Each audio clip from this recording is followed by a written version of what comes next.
5 seconds. Start. In the first place, you are studying for some purpose. Full point.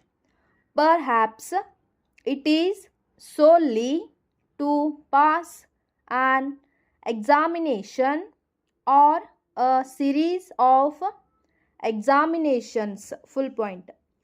You may be a student in an institution or may be working on your own. Full point. If you are attending to educational institution or taking a correspondence course, you are being helped by teachers. Full point.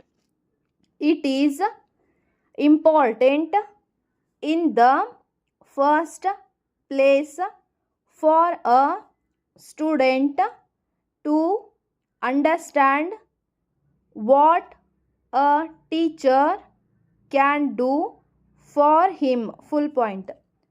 The teacher cannot get you through your examination if you do not do any work for yourself.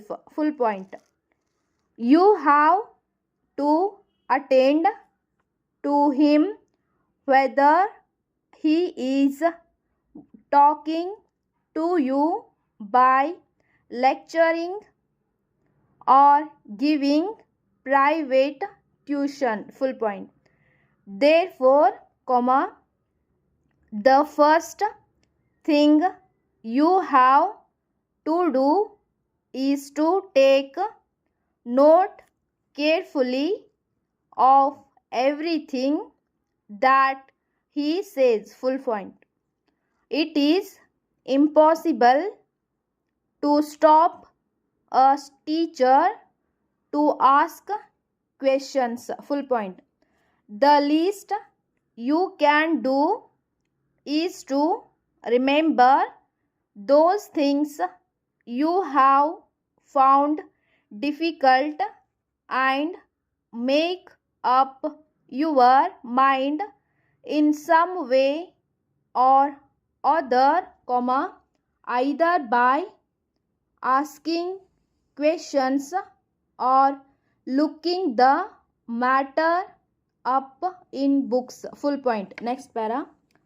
It is not sufficient just to listen to the teacher, to take a careful note of what he says, and then try to learn the material later. Full point.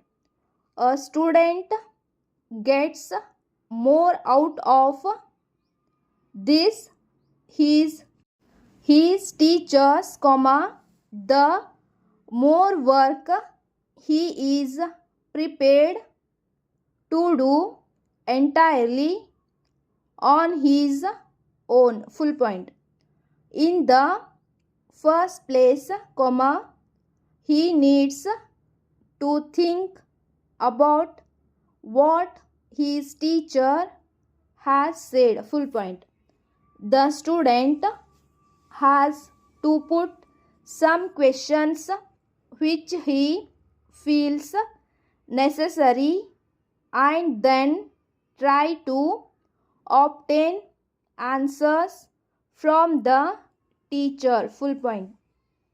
In addition, the student's reading should be related to the lessons or lectures that he hears, so that his reading reinforces orally from his teacher. Full point.